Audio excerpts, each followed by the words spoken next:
Have you ever in your life ever had more fun than now? Can you tell me a time in your life, as far as political analyses are concerned, when you felt more alive than now? I can't.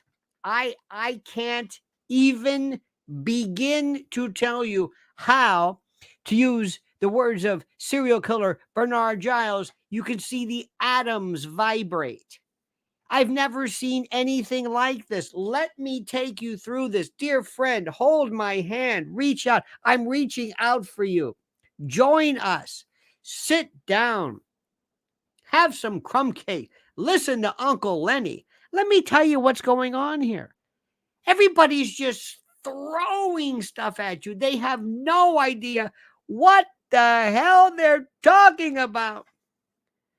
I heard somebody the other day whose name will not be, I'm not going to mention his name, but his initials are Charlie Kirk. He puts out this tweet that says, sources tell me that it could be uh, Kamala Harris, or that Doug Burgum, could be. It's like, what is, do people just throw tweets out just to say something? And there's another one who's a Judge Rule. I'm really not going to mention his name. He doesn't have anything to say. I don't like.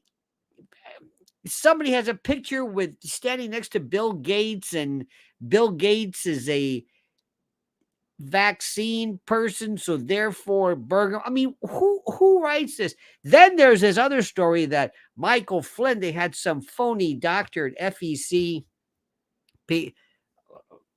document that showed General Flynn. Dear God, not General Flynn. What are you talking about? No, no, no, no. Stop, stop, stop, stop. We're going crazy. We're picking things out. It's like arguing on preseason football, or betting on it. I mean, who cares? That's not the issue. Let's break this down, dear friends. Let's break this down. Let's look at this very specifically, what it is, what is going on here. This is critical stuff. I can't say it enough. I can't explain it enough. I can't put it into emphasis enough. I can't be any more, dare I say, me than now. Okay, you ready? Okay. Now let's look at this thing rationally, intellectually, intelligently, and as people who know a little bit about history and reality. Number one, I think it is safe to say, do you not agree with me?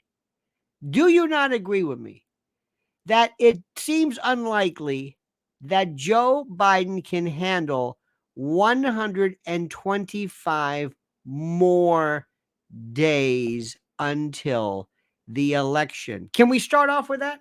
Let's just start off with this premise. Very simple. You don't have to know anything about who said what, who's going to the White House. Question number one: do you think it is unlikely?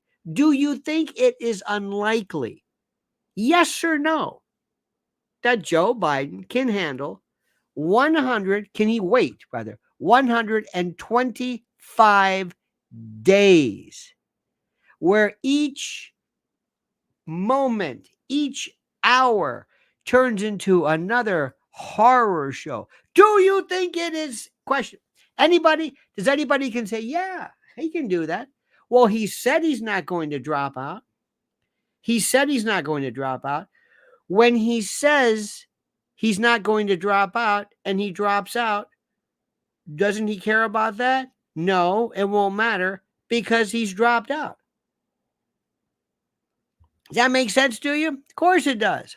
So does anybody believe, seriously, and I know sometimes we want to be funny, is there anybody, honey, do you think he can wait 125 days? Can Joe Biden actually stick it out 125 more days, campaign, do conventions, another debate? Anybody, do you think he could, honey? Seriously. Anybody? Does anybody think? There's kind of a trick question to this. Do you think he can do it? Seriously.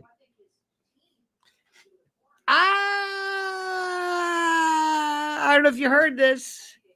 Oh, we got to do this.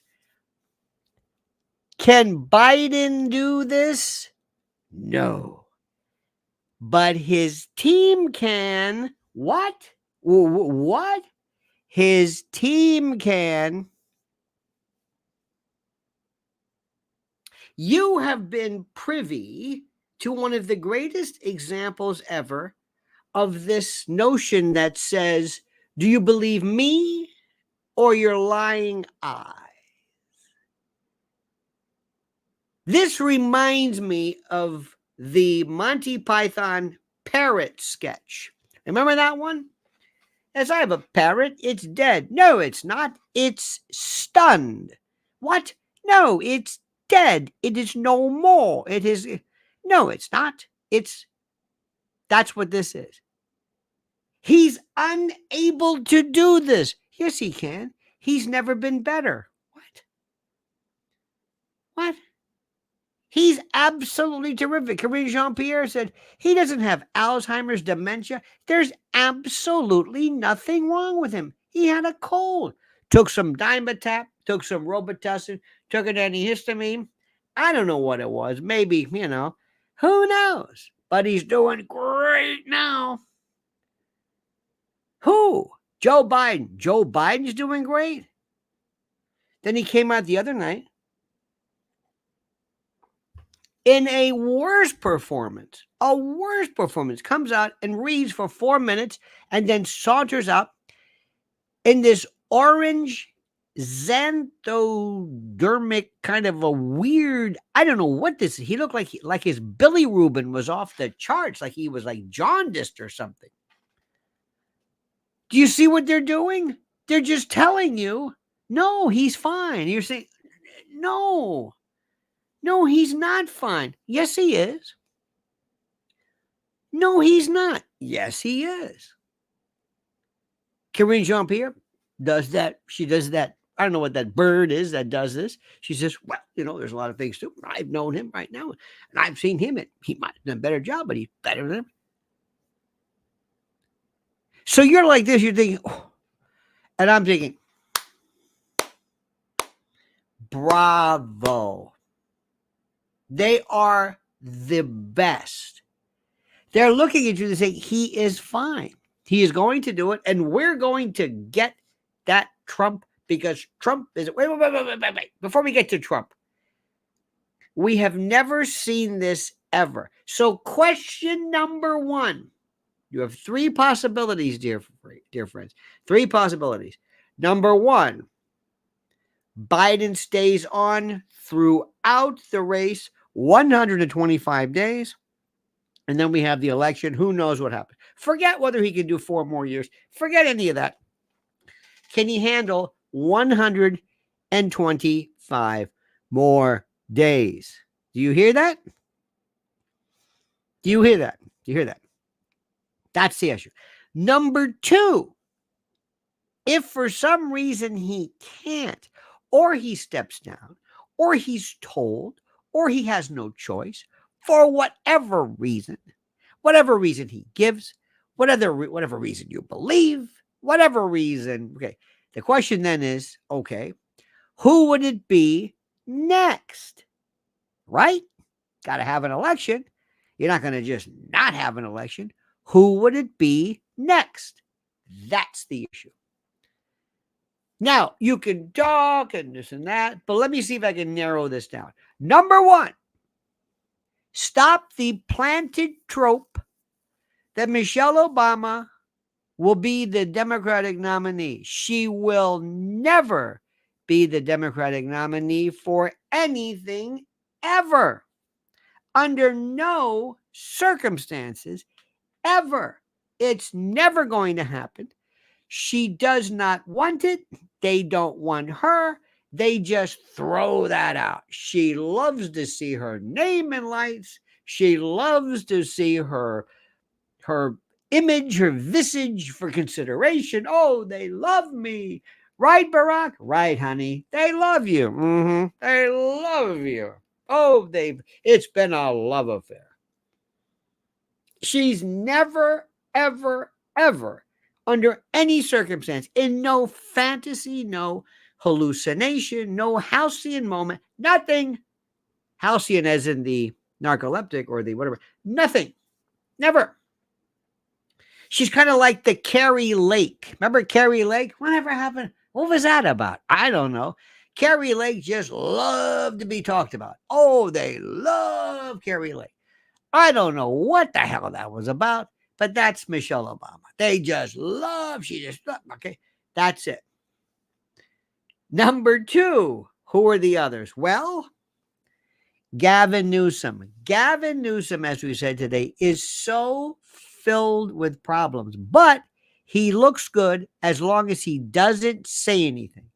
If Gavin Newsom can come out, stand with his wife, wave, say thank you, and turn around and keep going. Don't ask him any questions. Don't ask him any questions about when he was married to that Kimberly Guilfoyle. Don't ask any questions about his drug problems and his drinking problems and maybe children that I mean, there are stories that you cannot believe, the infidelity and he is and the pictures. They say there's all kinds of pictures and threesomes and foursomes with barn owls and ducks and pettings. I mean, just wearing a woodchuck outfit, squatting over a goldfish bowl, smearing cream cheese and Bing cherries all over him and knocking off with a slingshot at 20 feet. I made that up. There's no excuse. I'm embellishing. But this one and that Kimberly, oh my God. That's why something tells me she's been sedated and sent to a monastery or some type of a cloistered nunnery to get her ass out of here and take Don Jr. with you. We don't need you right now to screw this thing up. We're winning. We're winning this. Class, let's go back to what we said. Number one, Biden stays. Number two, Biden goes. And who replaces it? Gavin Newsom? Could be. But right now, what people are talking about is Kamala Harris. Kamala Harris. Now, do me a favor. I don't care what you think about her. I think you know what I think of her. Anybody who's listened to her, we know all about her with the coconut tree and the laughing. Oh, she just, oh, God. She's been a joke since the beginning. She didn't pull 2% at first. She was a nobody out of nowhere. She's a complete and utter nothing. She's a nothing. She was there as a joke. Why they picked her, we have no earthly idea. They could have picked so many other people. She wasn't a black woman? Fine. Yeah, I'll give you a gay, black, trans, post-operative, eunuch, Sepian, whatever, anything you want. I'll give you a troglodyte. I'll get people from out of, you name the demographic, I'll get it for you. But you want this dingbat? They wanted her. Why? I have no idea. She sucks. Let that joke go. Please, no Willie Brown joke. Nope. Let it go. Let it pass. I didn't mean to say that. She's ineffective. There you go. She is cosmically ineffective, woefully ineffective, unbelievably ineffective. She is devoid of anything remotely even approximating a competence. Okay, now that we've got that out of the way, and now that we've got that, let's ask the question. What happens if she is the nominee? Let's do this, okay? Listen very carefully. What happens if she's the nominee? By the way, Dig, thank you, Dig. Dig's a new member. Pilgrim Media says she's a hack, I say. Okay, she indeed is. And our good friend Brizn Himura says, with all this going on, what should Trump do? Oh, we'll get to that. Brizn, Bryzn. We will get to that. Now, here's the story of a lovely lady. No. The question is, what about the money? What about the money? What about the democratic rules? What about the billions of dollars that they put in amassed? Who gets the money? What? Because they don't give a damn about who's who. Because whoever it is, they're going to tell them what to do anyway. Whoever is elected is a sock puppet. Let me say this again. Let me say this again. Whoever is elected, whoever is chosen, is going to be the cutout, the apparatchik, the proxy, the puppet of the globalist shadow government enterprise. It doesn't matter who it is. Do we understand ourselves? Do I make myself clear? It doesn't. You okay? It doesn't matter who it is. Biden, Hunter, Socks the cat. It doesn't matter. They're going to follow orders. They're going to say, you're going to be our magic pen. Do it. We don't care whether you know what's going on. We'll take care of everything. We're a team. Whether it's Putin, Zelensky, this, Israel, name it. You'll have people like Antony Blinken. They're going to do what we say. Everybody there, everybody in your staff, your cabinet, we run it. So we don't care who it is. It doesn't matter. We don't care about the American people. We don't care about you and your stupid elections or whether you feel the. I don't care. It doesn't matter. We don't care. Good. Now, what happens if she's the person? Great. So now we got to think about, can she win? Can we steal this legally? Let's look at the numbers.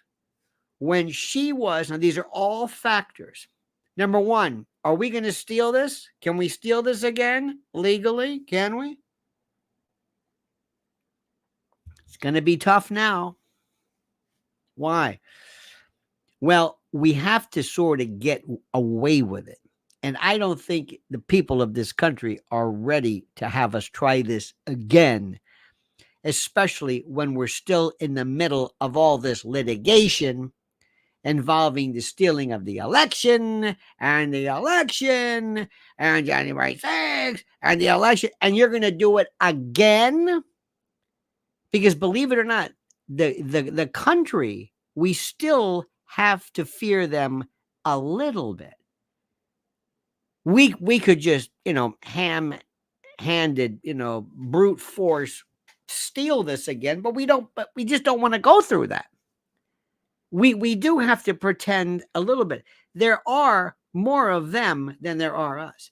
As my good friend, and I'll name him, Vinny. As Vinny one time said, remember, we can drown them in our urine. And what that means is that's no undonism reference. There are so many of us. The moment that somebody goes and we get PO'd, and we get to the point where we start fighting back, it'll get ugly because we're really crazy. We're really crazy. And they're very good at, for the first time, trying to pit us against each other. Blacks and whites in this country, we were fine. Then came George Floyd. Then came BLM. And then we started going after each other. DEI. That was on purpose. That was to cause racial tension between and among us. But I digress, ladies and gentlemen. So let's go back. Kamala, what can she do? Do we keep the money? Good, we keep the money. What else do we have to do? She only polled 2%. Okay, fine. Can she win fair and square? Now, this is the issue. This is the issue. Listen to what I'm saying. Never, ever, ever believe any poll you hear from anyone. I don't care who it is. I don't care if it's PolitiFact. I don't care if it's Snopes. Well, those are more fact-finding. I don't care if it's Quinnipiac, Zogby, ABC, NBC. Did you not learn from the Hillary Clinton days? Did you not learn about polls? Polls mean nothing.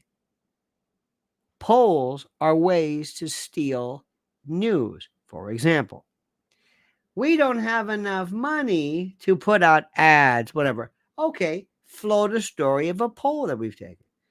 Zogby, who wants to do it? I'll do it. Zogby, you want to do that? Quinnipiac, who wants to do it? Because there are these poll companies, especially at schools and colleges, like Quinnipiac, one of my favorites. They don't have really like a football team. They do polls. Okay.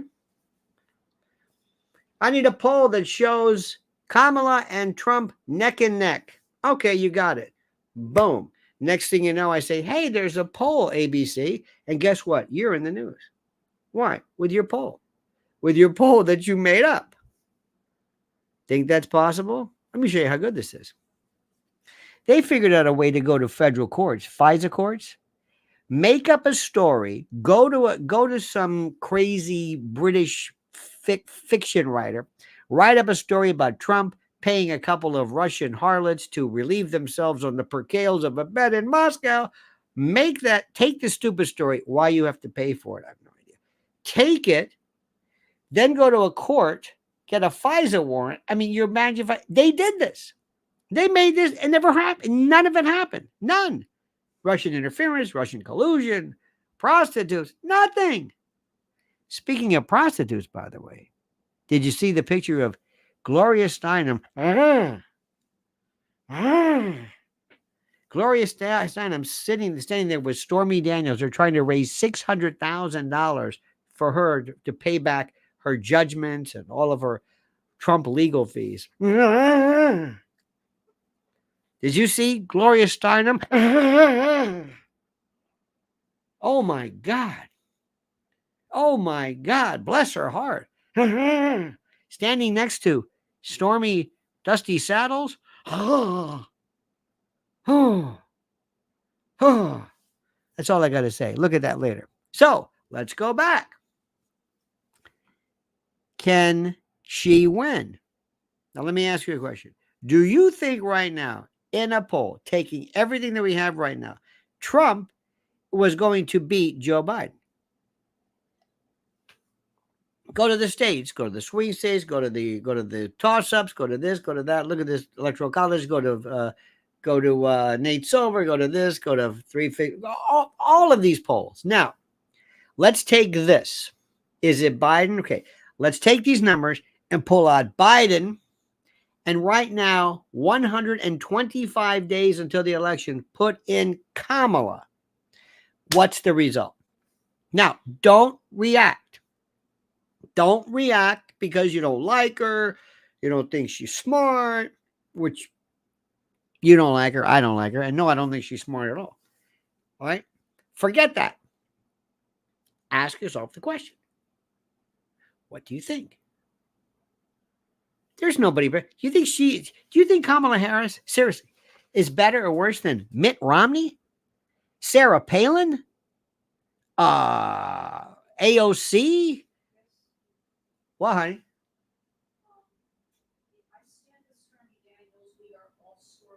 Oh, we are all Stormy. She has raised $742,000. The goal is $1 million. Very good. She's raised $700,000.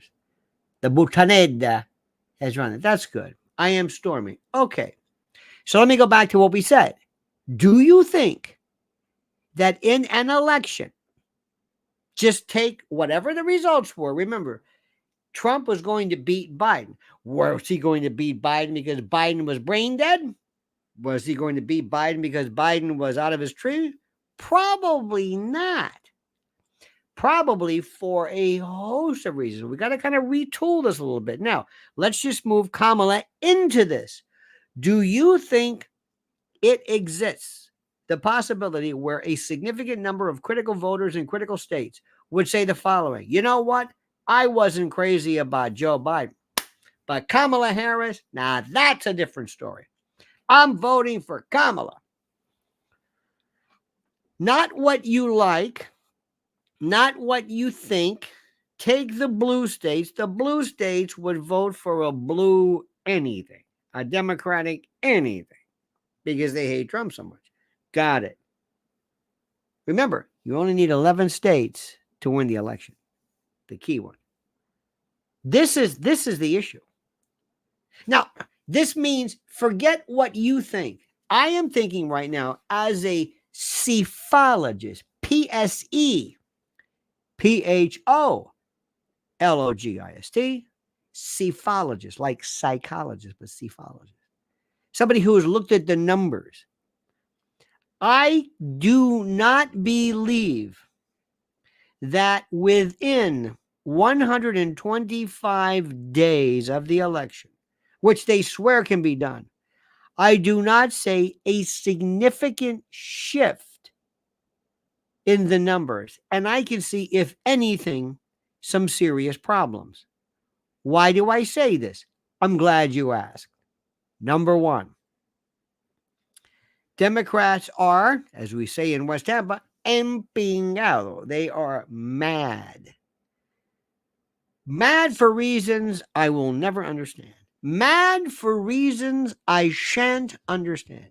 Mad for reasons that say, why didn't you tell me? What? Why didn't you tell me? Tell you what?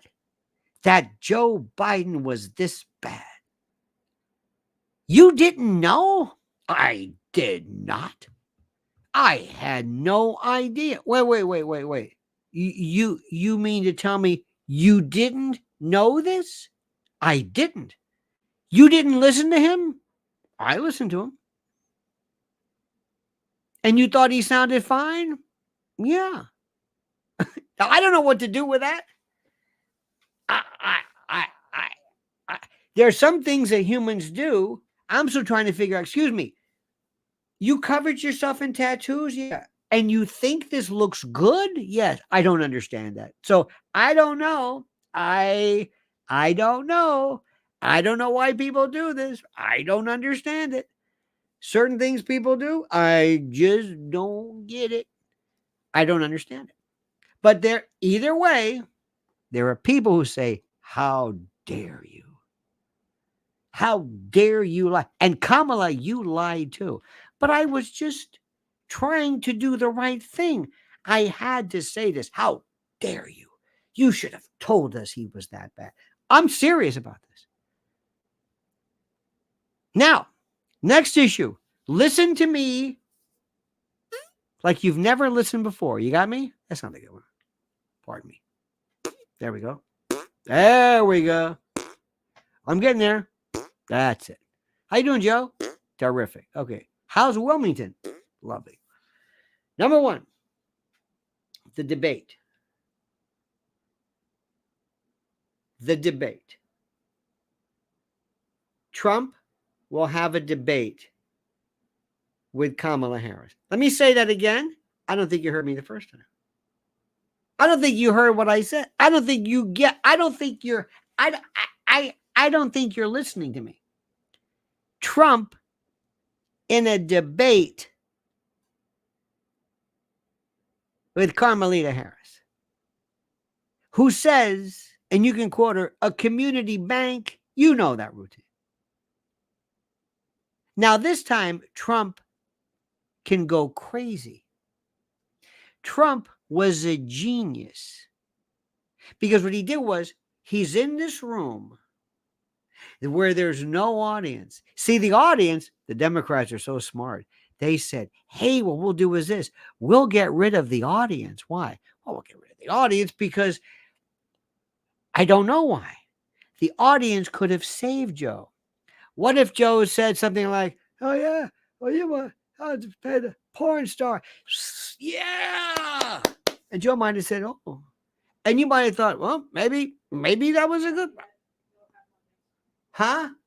Oh, they'll have an audience next time. They will pipe in. They will pipe in this. But understand something. Because there was no audience, it made every crack, every whisper, every gasp, every breath, every puff of air even more horrific. Plus, there was nobody to punctuate the validity, the veracity, the importance, the logical impenetrability of his voice, of his thoughts. Nobody was there. Nobody. It was beautiful. You wanted this. Don't forget Jack Reacher. Remember that line? Remember, you wanted this. Okay. You want to cut the mic? They're standing next to each other. You can hear them. Cut the mic. And he had 12 days after G7 when he came up with that stupid line about, well, I almost fell asleep. Don't say you almost fell asleep. Are you trying to throw this? Little time out here. Hunter, can you come here for a minute, buddy? Yeah, come here, Hunter. Can I have a word with Hunter, Mr. President? Yeah, thanks. Listen, HB, let me explain something to you. I see that you're on board now, kind of as an advisor. And you know what? That's great. Because you're a good son and you probably love your old man. I love that. But I want you to understand something. The moment he goes away, the moment that he's not there to protect you, the moment that he's not done, because you see, he can't issue a pardon for you if he's left the building. And those pardons would only apply to federal offenses. But understand something, if he leaves early and it's Kamala, and through some stroke of I don't know what, she wins, then maybe she might help you. Because something tells me there could be a few federal offenses out there. But understand something. There are people who hate your guts. And there are people like Karine Jean-Pierre, the Whig, and others who've had to explain why it's okay for the first son to be involved in Burisma, Chinese hedge funds, to knock up hookers and dancers and have pictures with children, God knows what, on your laptop, methed out, cracked out. So the first time they can bury you, they will do it. And they'll do it to send a message. See, to call off the pitchfork and torch cause. See, we got rid of Hunter. Okay, all right, good. No, we got rid of him because the only reason why you're not in prison now is because of him. But the moment he steps down, remember this: he's gone. You are nothing. You're Amy Carter. You're nobody. Remember that. Okay, you got that? Okay, good. Now, another one too. May I talk to Kamala Harris? Do you mind? Madam Vice President, have a seat. Can I explain something to you? Here's something you haven't thought about. And maybe you haven't. But you know, as a dear friend of ours, Stan Lippman one time said, he said, how can Kamala claim to be a leader and not do her job now and show us? You see that? You see that? The limpidity of this man's genius? This is why if ever you see the name Stan Lippman on any kind of ballot, vote for him, no matter what it is. Who's Stan Lippman? Shut up. Vote for him. Okay. Now, Kamala, sit down for a minute. Madam Vice President. You don't mind if I call you Kamala. Can I call you Mamala? And don't laugh. Because you're not going to laugh when I get done with you. Couple of things, hon. First of all, you don't know what you're talking about. And it's pretty evident to anybody that you really, I mean, in 4 years, you think you would say, you know, I'm going to know a few things. You think somebody would say once a week, can you have somebody come in and tutor? I mean, she's a lawyer. She was the attorney general or something. You think somebody would come in there and say, or the DA, I think she was, or maybe she was, I don't even remember. Can you maybe help her out? Just once a week, tutoring, like Berlitz, learn a little bit about, I don't know, Russia, a little bit about Israel, a little bit about crime, a little bit about something. And in 4 years, you haven't learned anything. You sound just as dumb. No, strike that. You sound dumber than you did before. Look at this Edie Crowley. She said, it's ledger domain magic. KJP. Let me tell you what I've got here. You better talk about ledger domain and magic. I got some. I just dropped it. I got some Crowley artwork here that goes up in the museum. Thank you, dear. Got your stuff today. We're going to be having an exposition. We're going to have a showing of Edie's work. Thank you for that. But let me go back and tell you something. You see what happens, Kamala, is this. When you sit down with the president and you talk to him and you pull this business about the community banks and the community and existential oneness or whatever the hell you're talking about, you see, for the first time now, we now are into debates. See, up until Joe Biden did that Hindenburg routine, nobody cared about debates. Nobody cared about it. Didn't know the first thing about debates. Think about it. Never heard of it. I don't care. Debates? Who cares about debates? Debate? What debate? Now, that's all we're talking about. How did Joe do in the debate? What about the debate? How did you do in the debate? In the debate. Oh, here's another debate. Who's Kamala? Kamala's going to be in the debate. She's in the debate. Who? Trump. Their debate. Debate. They're going to be watching now for the first time. And in the old days, we used to watch and say, will there be a gaffe? The worst one, believe it or not, heretofore was Gerald Ford, who said that the Soviet Union will have no effect or influence whatsoever in Eastern Europe. They thought that to me was the greatest one ever. Then there was that thing, with Lloyd Benson. I knew Jack Kennedy. He was a friend of mine. You know Jack Kennedy. That wasn't, that was more like a zinger. That's as much as it got. Well, there you go again. A zinger. Michael Dukakis. And if Kitty Dukakis were man, well, Bernard, no, I would. Oh, zinger. Nothing big. That didn't destroy the trajectory of the campaign. It didn't destroy the person's ability to run for office. No, until this one. Until this one. This is the one. This is the one. It changed everything. Now, that's all we care about are debates. And they're not even debates. They're not even debates. And you have never lived, Kamala, until you've been up against this guy. You've never been at each other. He's talked around you. You can say things when you're on the Drew Barrymore show or The View. You've always been on stuff where people love you. You see that man there? That's Donald Trump. He's going to kill you. Figuratively, of course. He's going to destroy you. You're going to end up a grease spot. You're going to walk out of there a nullity. You will have been trumped. You will see that big T on you like a... Remember the night during one debate, which was the greatest night ever? Trump gave the greatest line. He was with Hillary Clinton. And at first, Trump wasn't that great. He was drinking water and he sniffing, and he just wasn't that great until something happened. I don't know what happened. Maybe he took some Benadryl or Nyquil or I don't know. Tylenol, AM, PM. Anyway, he said to Hillary Clinton, she said, and I can't imagine what it'd be like for you to be in charge of our justice system. And then in this perfect timing, down to the microsecond, the pause, the wait, and he said, you'd be in jail. And it was this, oh my God. This was comedy.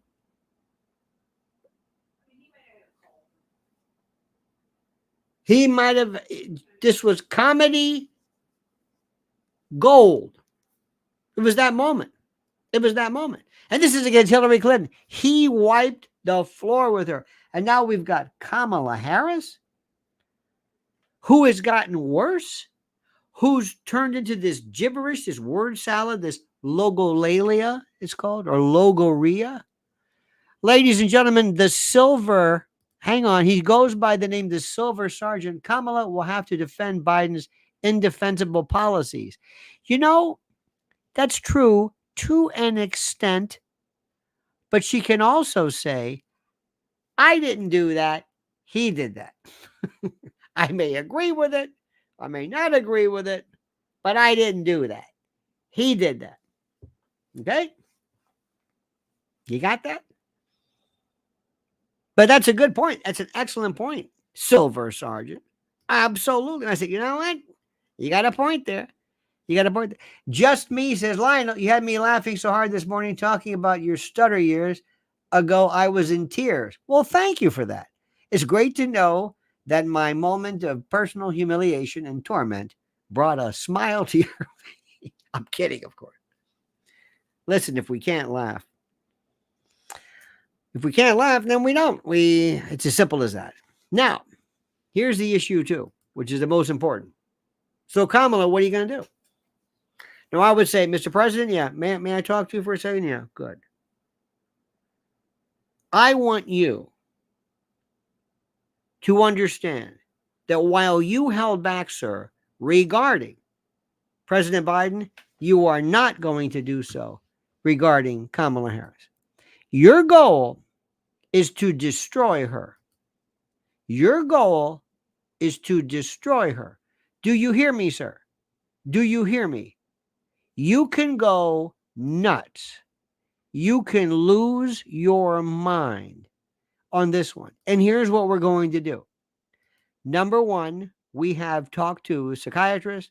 We have talked to people who perhaps who know a little bit about her condition. And we're going to go after a few things. First of all, we found out that she hates people who think she's stupid, which is a pretty tough thing to do, but she doesn't like that. So you're going to go after her in this debate. Again, assuming she's the nominee, assuming they switch, because right now it looks like that's where they're going. Because there's no way that Biden can do this for 120. But then again, these sick bastards are so out of touch with reality. They might say, "Don't worry, we'll do it." All right, but let's proceed with this, Mr. President. During the debate, this is going to be the most watched debate ever. I thought your repeat or your rewind with Biden was going to be something not like this. Oh, no. Mm-mm. And what you're going to do is this. You're going to remember these things. One response is going to be, what? Did anybody catch that? Can you help me? Excuse me, a little help from the floor. Can you tell me? I have one question. What the hell did she just say? What? Because that's the rib. That's the joke. And then he's got to make something like, is this like the community bank? You know, the community is the community. What are you saying? Did you not rehearse for this? Did you not prepare for this? Do you really think you can handle it? And I go, Mr. President, I would say, are you kidding me? You make Joe Biden look like William F. Buckley. What? You what? Have you ever sat across from Xi Jinping or Vladimir Putin? Have you ever done this before? Do you know what this is like? Have you ever? Tell me your floor. I'll waive my time. Tell me the biggest decision you ever made. Tell me. Who was that dingbat she was talking to? That influencer? What was her name? Taraji. Who the hell? Taraji J. What the hell are you talking about? Taraji J. You ever talk to Putin? Did you ever have him look at you? Taraji played the mother of the one in Chicago with the noose around his neck on that show Empire. Oh, I don't know. Never saw that. You were on with Drew Barrymore on The View. Do you have any idea? Madam Vice President, I hate to say this, but you know you're a dingbat, right? You do know. You've got to just tell me, let me elevate my respect for you to tell me, I know I don't know what the hell I'm talking about. For example, if you sent me to Paris to be in a debate with Marine Le Pen or Macron, I would say, I can't speak French. Nothing to be embarrassed about. I just don't. And I would know it. And I wouldn't go in there and say, I've heard you. I think at you. Okay, there, Baden. I fart at you. And you. I would say, I'm Guy Lafarge. You speak French. I wouldn't do that because I don't speak French. And I would know a limitation. I think it was Magnum Force. I think it was Harry Callahan who said, a man's got to know his limitation. And I would just sit there and I would do the hum and a hum and a hum. And all night long, I'd say, does anybody know? Is there a translator here? Seriously, is there, can I can't wait to see the result to find out maybe if there's one of those. Oh, by the way, did we notice the other night? You notice how there wasn't a signing person? You notice that? Yeah. I didn't see one. You know why? Because so maybe you could hope for the deaf vote. Because can you imagine the signing? Can you imagine the signing person going like this? What? And the signing person would also, you know how this, believe me, I'm not making fun of, I have the most respect for Amislan and American Sign Language, but you know how they always, sometimes they'll be very, their faces will kind of comport with a particular message of the, well, I gotta tell you something. If would they also answer like Joe Biden?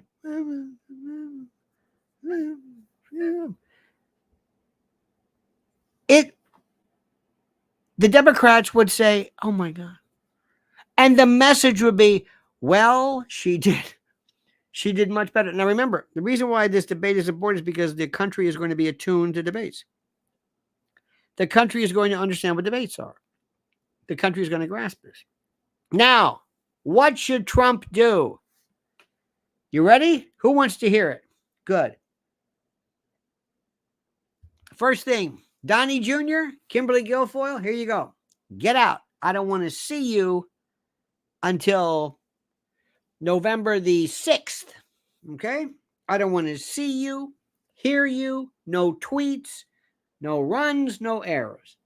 Both of you, get out. I don't want to hear you making fun of anybody. Nothing. I'm going to act presidential. Number 2, ignore them, except for Kamala. Ignore them. Talk about what you want to do. I read something today, which, ladies and gentlemen of the jury, I hope you get to see. This was something that was put out by something called Newsmax magazine. And it says something to the effect that this time the battle-hardened Donald Trump is ready. He will waste no time. He will not make the mistakes he made in the early days of his first administration. His team is ready. They have a plan. And President Trump is ready to act on it. What will his first 100 days look like? Well, insiders say it will be political war that will end Washington's insider game once and for all. Trump's plan is revealed in, according to what I'm reading here, Newsmax magazine's special edition, Trump's first 100 days. Like a general planning an invasion, Trump insiders tell Newsmax there will be 3 major thrusts to remove, eradicate, and destroy Biden's cronies and their woke policies. The first major thrust will be removal phase. Thousands of government employees will be fired from top jobs. These are Biden's political friends and fellow travelers. Trump's team is already going through rosters and taking names. The second will be the personnel phase. Already, Trump's team has identified tens of thousands of loyal Americans who are extremely well qualified, willing to leave their private jobs, and who are hungry to clean up Washington. And then there is a third and final crucial war phase. And this will be an all-out war. Again, I'm reading from Newsmax. I hope they can make it. President Trump will seek to eradicate Biden's woke policies by executive order, legal initiatives, and more. Here are his major agenda items. Number 1, America First economy. Back on track with business incentives that drive change. Next, the budget deficit. Trump knows Biden created a massive deficit, nearly $2 trillion annually. He has plans for massive cuts to Biden's boondoggles. Next, secure the southern border. Shut her the gates that terrorists want to exploit. But there's more. Millions of illegals must be deported and deported now. Trump has a plan. Energy independence. Tap America's oil and natural gas reserves. Trump knows this is key to economic freedom and prosperity. He already has an energy czar ready to go. And that is what I hope is indeed the case. If that is true, that's one of the wisest things he can do, to go in immediately. Next, I would say to the president, you are not going to have an inauguration. There is no requirement for you to have an inauguration. You don't need an inauguration. You do not have to have people turn you down again. You do not have to have Antonio Sabato Jr. and Chachi, given the cold shoulder. You don't have to go through this. You do not have to go through this. And this is the most important thing in the world. You have to be able to, you must, Mr. President, you must speak to the people about the dream you want. What America is going to look like under your administration. What is America going to look like? What are things going to be? What are you going to do? Give people a plan. Give people a vision. Give people a look at what you intend. Seriously, absolutely, positively. And you have to maintain your focus on this. You have got to make sure that in every state, specifically critical states and swing states, and you've got to make sure you are registered to vote. And plus, we need an overwhelming popular vote. Next, the president and you and we, as deputized versions of this movement, must understand that we talk to friends and ask them a very simple question. As I've told you repeatedly, it's a very simple concept. Do you want 4 more years of this, whatever it's called? Do you want 4 more years of this? And now they're trying to do these. Did you see, honey, where they were trying to unravel some of these gender affirming and gender mutilation programs? And then I think that this not Title 9, but they're trying to undo. They're trying to say, oh no, we're changing our mind. Oh no, we're okay. And then Jill Biden, her chief of staff is this Title 9 changes. And then Jill Biden has this degenerate, I guess, who is in charge of her staff, who's another lunatic. These people are psychosexual freaks. They are not right. There's something very, very wrong with these people. Well, I mean that. I absolutely mean that. Today we heard that Hunter Biden was there. They did some posthumous Medal of Honor recipients for the Civil War. Wait a minute, what? I don't even know. Why is this man there? Let me go back to what I said originally. The people that run this country don't care about you and me. They don't care about our family. They don't care about crime. They don't live here. They don't care. In fact, in a very weird way, whenever they see disorder and chaos, it makes them happy or something in a very strange way. When they say previously beautiful parts of the country, like Kensington, which is in Philly, which is where they filmed Rocky. This was just an industrial place, but still, when they see it completely turned into hell, they love it. When they see Los Angeles turned into this, whatever you want to call it, they love that. When they see children look in fear at what they are told women and men look like, they love this. It's something you can't imagine. They love this. It's a depravity you can't put into words. Now, some very interesting things as well.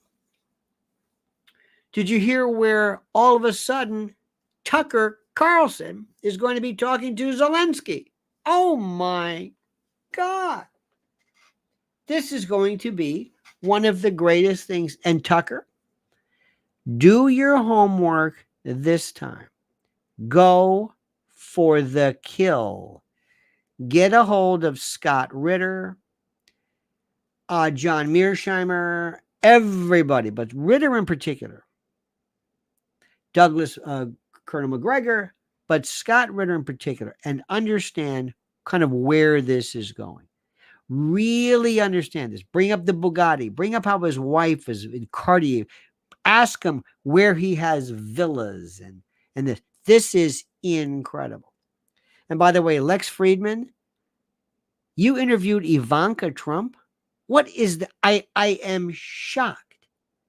He talked to Nobel laureates. He talked to. I mean, he had some of the most incredibly deep conversations, and you have this ditz Ivanka Trump. What is the matter with you?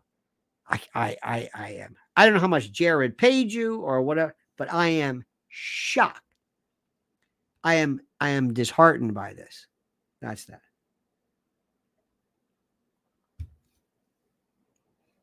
Listen to me. Listen to your Uncle Lenny here. I remember that I'm so lucky having been in my generation where I can say, I remember when we went from AM to FM. I remember when we went from 45s to albums, to cassettes, to 8-tracks. I remember the advent of the internet. We had from the dial-up modem and AOL and all of it. And I saw this incredible transitional change. I saw politics from, I was born in the last 2 years before the end of Eisenhower. So I don't remember too much of that, but I remember, and I've seen this thing go from Kennedy to this one to the. Been through Vietnam, been through Watergate, been through all this stuff, been through 9/11, been through. Oh, and by the way, congratulations, Candace. That's all I want to say. Don't let us down, but be very careful about what you're doing because nobody wants to hear about that. Nobody. Trust me when I tell you that. America is a very funny place. America does not want to hear bad news. America does not like this stuff. America doesn't want somebody to come along and say, that's not what happened. I always call this similar to us hearing the real story behind our conception. Nobody really wants to know what mom and dad did because we always think about our birth being beautiful and not mom in the back of a Buick in a French maid's outfit with dad with a half a load on. And it doesn't, that's not the way I mean, that was true, I guess, but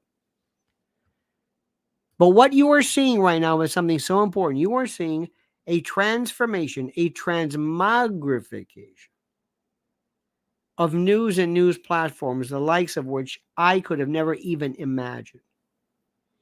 And before your very eyes, the very people who are saying, say what you want, but in terms of the people that make the impact, it's not Caitlin Collins or Caitlin, whatever her name is, the one with the eyebrows who looks real angry on CNN. It's not her.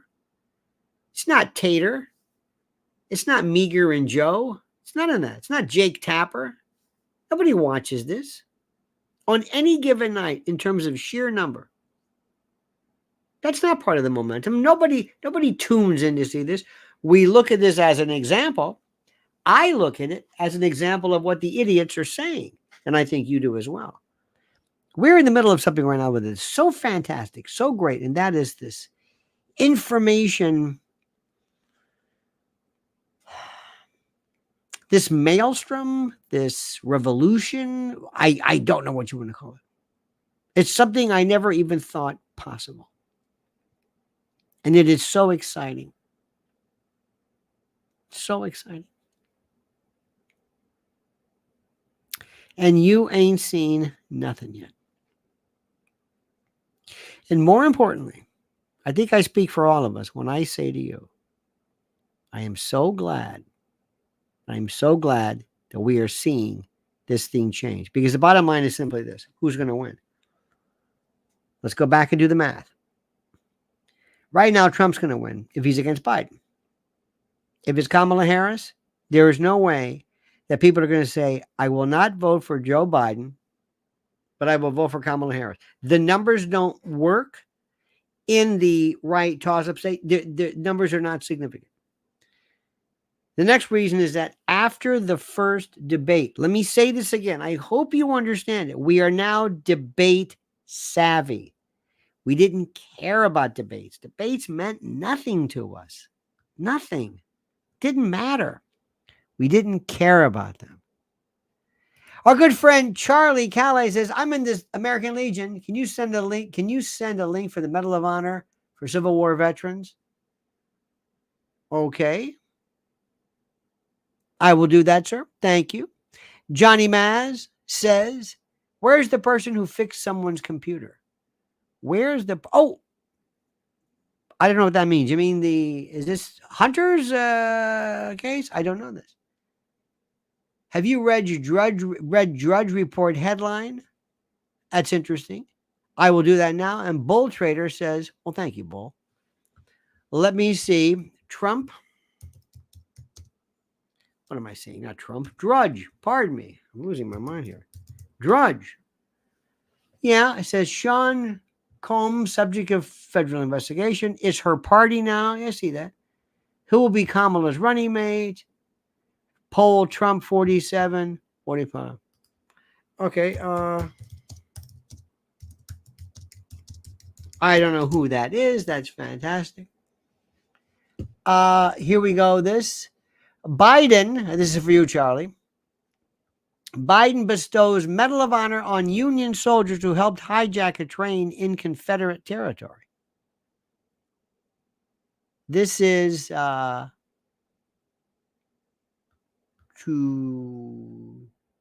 is July 3rd. I will send this link to you, sir. And received your marvelous letter, Charlie, and I thank you, your email, to which I responded. Let me make sure you get this. This is coming your way, sir. Here we go. There we go. Right there. That is your story. Now, the next point I want to talk to, and this is some kind of a weird Rorschach test people have. Whom should President Trump select for his vice president? Now, that question does not mean whom do you like? By the way, who and whom? Whom never really, it rarely sounds correct. But we're just going to say who to make it sound more colloquial. Who should be the vice president? Who? Now, let me tell you a couple of things here. You got to ask a question. Number one, not somebody that you like, but who is somebody who was going to be Mike Pence was a great vice president before the end. He was he got the Christian vote. He kept quiet. He loved President Trump. Everything was terrific. Dan Quayle was great. Kept quiet, did his job, never sought the limelight. You do not want to have Rand Paul. No way. A libertarian type of, no. You want to do somebody who is almost vanilla without being vanilla. Rand Paul. Well, personally, I like him a lot. Carrie Lake? No. Where is Carrie Lake? What does she do other than the fact that she wants to get her thing? Carrie Lake is about Carrie Lake. Carrie Lake, Tulsi Gabbard, these people do not know. No. Do you think Carrie Lake is going to sit back as vice president? And by the way, when you pick vice president, you can almost kill your chances. You can say that your chances for going to president, they're over with. It happens very, very rarely. Ben Carson. Ben Carson is the best for me. Quiet, dignified, respectable. Nobody doesn't like Ben Carson. African American vote, you want that? I don't believe in racial demographics. I don't believe that at all. I don't believe that makes any sense. Any impact. Nobody gives a damn about that. Nobody. Nobody. The people who said, well, Barack Obama was the first black man. Would any black man do? No. No. Some will. What about some women? Some. America wasn't ready for a black president. It was that black president. So let's just stop with this myth. Ben Carson is respectable. They love him. He doesn't do anything. He's not going to seek the limelight. Remember that poor time? You remember during one of the debates, remember when he was standing there and they called him and he waited and they said, Ben Carson, no, wait. And he stood there and they walked by and they said, people were walking by him. It was very sad. He would be fantastic because that's what I hate to say it. He has to be able to take over in case something happens. And I think looking at President Trump right now, he'll be what, 82 when he gets out? Okay, he's at 78 now, 82, 83. He'll be fine. Now, here's the $1 million question. I want you to think carefully. Don't answer just to be cute, because you do that. You know you do that. You always do it, and I love you for that. Whom, didn't sound right, should Kamala pick, assuming she's the VP? Who should be her, the president, brother? Who should be her VP? Who? Remember, I don't want somebody as a vice president for Trump that you like as president. I want somebody that you like as vice president. You understand what that means? I don't want there to be another guy ready to go and move in. John Kennedy learned that with LBJ. Now, let's look at this carefully. Stacey Abrams, 2 black women. Don't get with if they're black or Indian. 2 black women, no. But that's interesting. Whitmer, okay, I think Whitmer's got something. 2 women? What about that, honey? 2 women? No. Are we ready for 2 women? Is America ready for and nobody wants to even talk about this. Does America want a woman? Let me ask you a question. I was thinking from the Democratic point of view, remember, you tack left and then you go to the middle. If this were a nomination process, she could pick like Booty Giggity Giggity, the gay guy, and okay, that's terrific. But America, 2 women. Let me ask you something. And this is for the ladies. For the ladies, let me ask you something. Ladies, do you think American women, I sound like Burton Cummings with the Guess Who. Do you think American women want a woman president? Yes or no? Is America ready for a woman president? Do you think women want a woman, and do you think women are going to want Kamala Harris? Women had a hard enough time with Hillary Clinton, and Hillary Clinton was a strong woman, and Hillary Clinton was not somebody I thought that challenged anybody. She wasn't, young, and she wasn't trying to out sexy people. There was no jealousy or any of that kind of stuff. Oh, Hillary Clinton. Oh God, no. Do you think women really want a woman president, and do they want that woman president?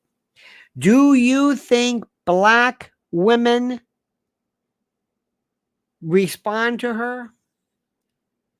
Ladies and gentlemen, the Brad says he'll know. I like that. He will know. I know what you meant. Thank you for that.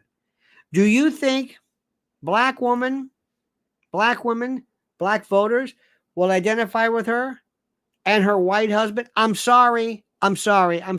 Please. If you want to talk about a race, I love the way people want to talk about a race, but they don't want to talk about a race. Do you think so? And that ditzy crazy. How about remember that stepdaughter of hers, this lunatic? You want to go do that? You want another Hunter Biden in there? You want to do that? Let's see how deep they want to go. Remember that one? Remember? Huh? Do you think American women, women voters, want a woman? We're going to find out. Stan Lipman, ladies and gentlemen, says Hillary for VP. Stan, put down the pipe. Put down the pipe, my friend. You're a young man, and that stuff is going to kill you. You must be doing some kush or something weird, because I guarantee you right now, that's the only way that would explain you from even suggesting that, in a sense. You must be whacked out of your mind or some kind of serious, serious weed there. The Brad says, Wiki says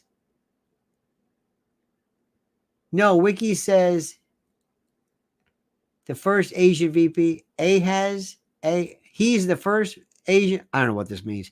No Wiki says AHES, he's the first Asian VP. Okay. I don't know who that is. Who's the he, she? Whatever. I think he, I'm not sure. I love thank you for that though. I like when you make me work for this. Who? All right. The question is very simply this, and this is the most important thing in the world. They are figuring this out right now. The president, when are they coming to the White House tonight? They're there now. The governors are there at the White House, meeting with old pops. And what do you think? Phil Murphy from New Jersey, Gretchen Whitmer, Gavin Newsom. What do you think they're telling him? And the first question they're going to be asking him is, why didn't you call us? Why didn't you call us after this happened? You had to call us. That's what everybody does. That's what every governor does. That's what everybody of any worth does. You let people know. You call up your main constituents and you talk to them and you explain what happened and you tell them what you did. That's what you should have done, but you never did. Why didn't you do that? That's the question. It's going to be fascinating. So we will see. So let's recap this. Number one, it seems exceedingly impossible for Joe Biden to physically last 125 more days. So it seems like he's gone. Physically, intellectually, mentally, spiritually, cognitively, he looks gone. It's not a question of, weekend at Bernie's, how can we do it with imposters or drugs? It's just not going to happen. They have pushed this and they've known this since June of 2017 when he came up with that corn pop nonsense. So I think it's safe to say he's out. He's out. He can't do it. It's not a question of, Nixon. Should Nixon quit because of Watergate? Nixon was in fine shape. He just couldn't handle that. So that is important with that. David Simpson Jr. says, Ben Carson is the only known name who has been with President Trump from day one of the administration. Everyone got a ticket for the train later. Hashtag loyalty. I agree. And I like him. And again, I think it's ridiculous to put him into the qualified or to bring up race. But how many times, the expression when they say, well, you don't have to be a brain surgeon to figure this one out. You don't have to be a rocket scientist. Well, you don't have to be a brain surgeon. Well, I am a brain surgeon. He was doing juvenile hemispherectomies. He was removing halves of brain. I mean, this man is, I'll put my money in him, but his temperament, his attitude, and the race part, okay. For me personally, I don't give a damn about that, but if you want the demographic, okay, we'll take it, I guess. The Brad says, sorry, phone hard to type. Wikipedia says she's the first Asian vice president. Every day she becomes something else. Yes. She's Asian. Yes, she is. Thank you for that. Johnny Mass says, I think a lot of us are being blocked from posting. Ha! George Keene said, I had to pull over to say this. Why not Mr. Kamala for VP? Doug Emhoff. He's white, fades into the background. I hope KH can trust him. Thoughts? Well, no. No. You don't want to have somebody who has never ever been in any form of government in any capacity whatsoever. It's just not a good thing. Mad P says, we already have a woman president. Her name is Jill. Give this $5 to Lynn's Warriors. Save the babies. Thank you, Mad Peace. Thank you for that. Charlie Calais says, Joe is back in the basement. Here comes the team. Isn't that sad? Isn't that sad? Wouldn't you really love to sit and talk with Joe? I would. Wouldn't you love to sit and talk to Joe and say, Joe, talk to me. What is it? Joe, do you know where you are? He'll say, I know where I am. I'm just tired. I lose my train of thought, but now what about this? What happens to BB? What happens to BB? What is he supposed to do? What the hell is he supposed to do? Is he still coming to this? Who's he going to meet with? Who can okay this? How does BB come here and say, wait a minute, you can't talk to the president? Why? Because he's halal. He's gone. Oh, yeah. What about the Congress? You can talk to them all you want, but no. No. Really? No. We're done with it. And the last thing he's going to do, luckily for him, they've kind of calmed that thing down. Because up to now, when they push this, when they really get into it, as far as funding goes, and it's already, you never know this based upon American news today, what's going on in Gaza and the like, it's really cranking up. So that's that. So Biden's not going to do it. Gavin Newsom, I think, I never really addressed this. If I were Gavin Newsom, I would say, listen to me. You're going to run in 2028. You want to start from the beginning. You want to be able to have all of your stuff ready to go.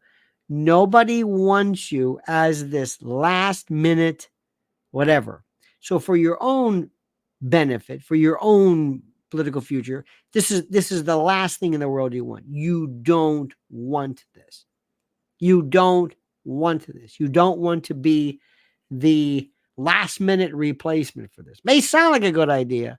May seem like it makes sense, but it's not at all. Period. So you can forget that. Good news for you.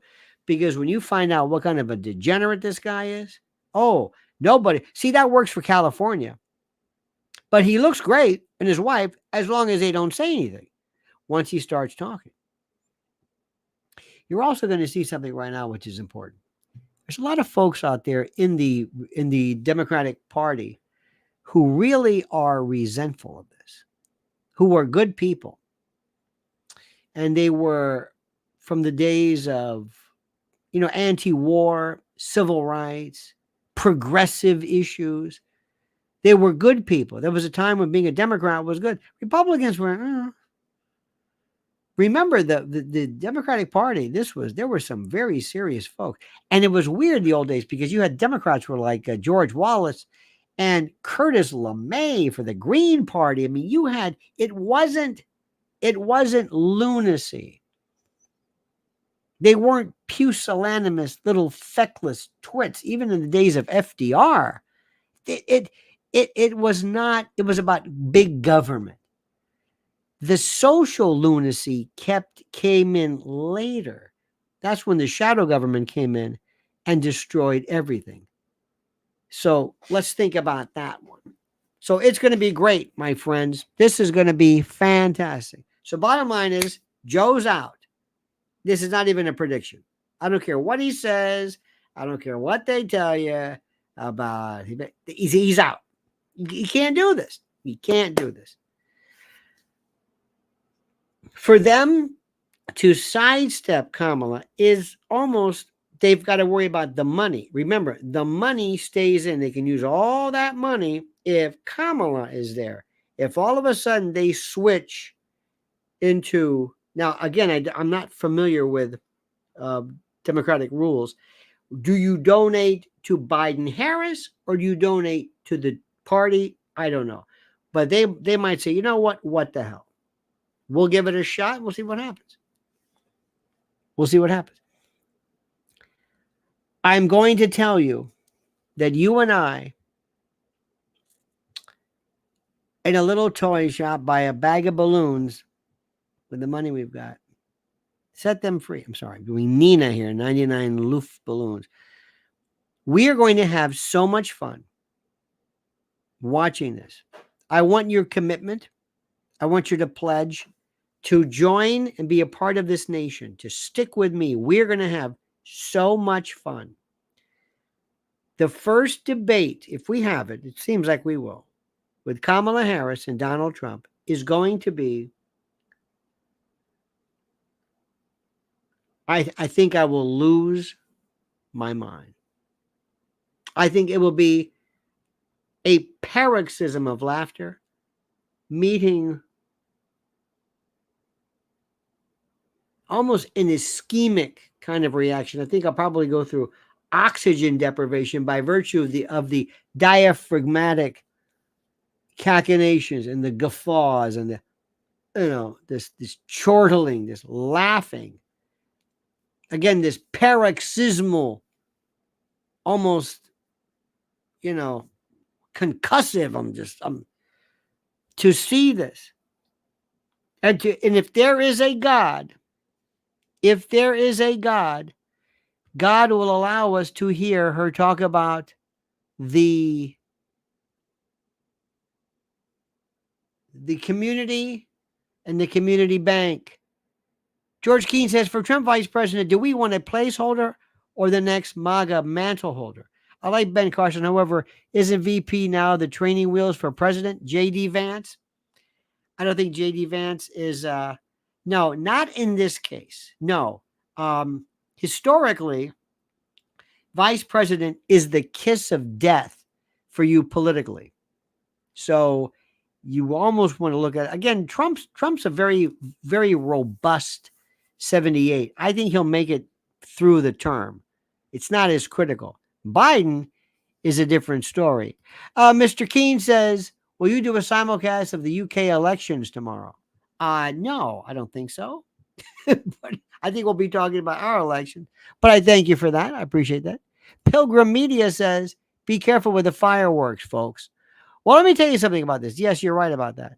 Lucky for us, and this is something very, very interesting. For the longest time, the fireworks used to always be on the Hudson, on the west side, the Hudson River. You got the Hudson River and the East River. And for the longest time, we had, it was great when it was in the Hudson because we could watch them and that sort of thing.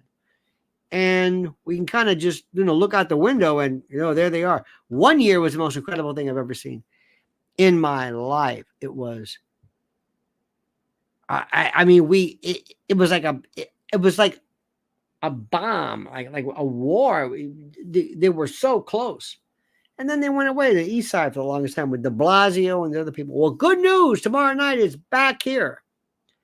So we'll be able to sit on our divan, on our settee, and look out and watch this cacophony of this explosive, beautiful symphony as we celebrate independence, not the 4th of July, independence. Every country has a 4th of July, but we have Independence Day.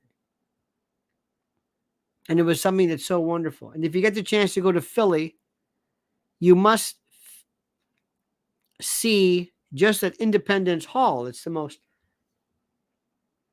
if ever there is something that just takes your breath away, that's it. Because that is what we are about. And if there's one thing that the Democrats don't have, it's this idea of being an American. Look at this. I got the rules have changed cap. George Keane says, Lionel, disagree with recent history. George Herbert Walker Bush, then President, Biden, now President, Mondale, tribal loss, Nixon after Eisenhower, Johnson after JFK, Hubert Humphrey after Johnson. VP is a new catbird seat. You might be correct in terms of that historically, but that's, yes, I understand that completely, but that is not what we're looking for now. I don't think so. But I stand corrected. You might be very well correct, sir. You might be exceedingly correct. Brad says, can you do a live show on the next debate with us? Oh God, yes. Oh, I would love to. I got to figure out a way to. I'll just do the simulcast or whatever it is. Today, dear friends, I got to tell you something. Mrs. L and I were perambulating about, and we walked past Trump Tower on 57th and 5th. And as I turned the corner, there was a young man walking. He had a Make America Great hat on. And I walked up to him and I looked at him. He was with his mother. He was a young man. And I gave him a thumbs up, like, good for you. And they beamed. So as we turned the corner, right in front, they were selling caps. They were doing Make America Great Again and pictures. You know who loves this? Foreign folks. But see, I love this one. This one says it all. This says the rules have changed. See, this is the thing. And dare I say, it's not even, I mean, it's about Trump, yeah, but it's about something else. It's about a bigger thing. Everything is changing. I can't do 4 more years of this. George Keane says, said with love, but just wanted to make the point. Keane, absolutely. It's an excellent point. An excellent point.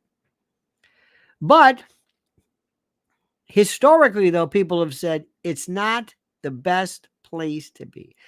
You know, it's something that it's what's really important, believe it or not, is to have some form of political background. Governors are the best.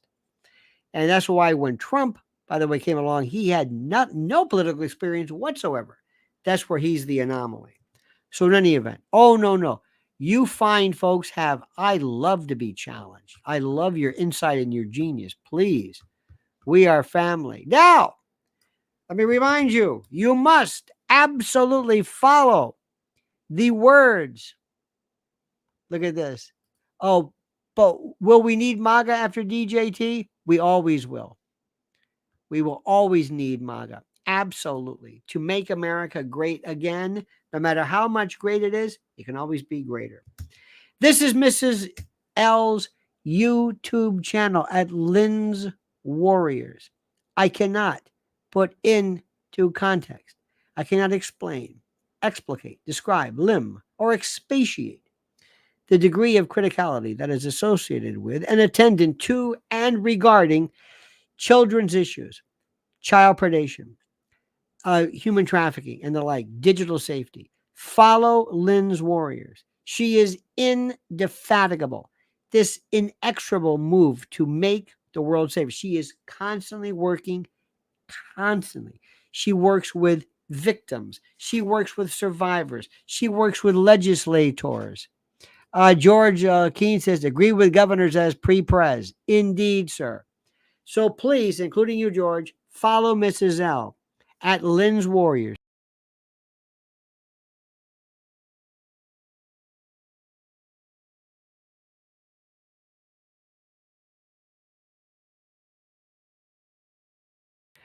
There we go. Sorry about that. Here is the link. Pardon me.